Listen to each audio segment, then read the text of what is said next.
Sorry, sir. No press on the field.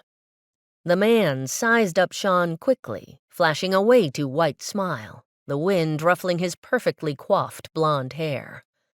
Darren Jenkins, Channel 5 News, he said, putting out his hand.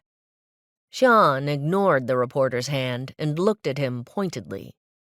Undeterred, the reporter's million-dollar smile didn't waver. So, what happened here? We got a tip that someone found a body. Can you tell me anything about that, officer?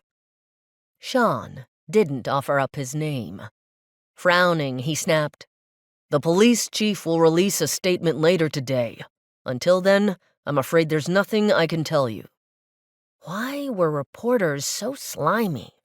Was it the way they were able to report a story about a murdered child, then switch happily to the weather? They all seemed like sociopaths. "Come on," Jenkins said, leaning in. "There's got to be something you can tell me," giving Sean a wink as though they were old buddies catching up over a scotch. "Is it true that the victim is Senator Oldham's daughter?" "Well, I guess it must be, since the senator and his wife are sitting right over there. And is it also true that Josie Ashbury found the body?" "Sorry, sir, but I'm going to have to ask you to go back to your van," Sean said, pointing towards the parking lot. Jenkins snorted indignantly, turned on his heel, and stormed off, his cameraman in tow.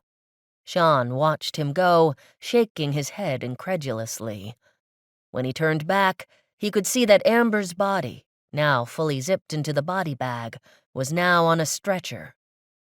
He peered up at the tower, searching for the jacket Josie mentioned, but saw nothing except the railing winding around the reservoir. For good measure, he walked the perimeter of the tower, craning his neck upwards the whole time to look at the railing, but he saw nothing. Finally, he beckoned one of the younger patrol officers over and asked him to go up and have a look. The officer looked pleased to have the task and scurried up the steps like a squirrel scaling a giant oak. After walking around the tank, he waved down to Sean and shook his head, indicating that there was nothing up there. Sean frowned. Josie had seemed so certain that she saw Amber's jacket. Was she mistaken? He was about to take a trip up to the top of the water tower himself when he heard a commotion behind him and turned to see a group of reporters approaching him like a pack of rabid dogs. "Hey, guys," he yelled over to the group of officers milling around the field. They saw the reporters and strode towards them quickly, the two groups looking as though they were about to engage in a medieval battle. It was going to be a long day.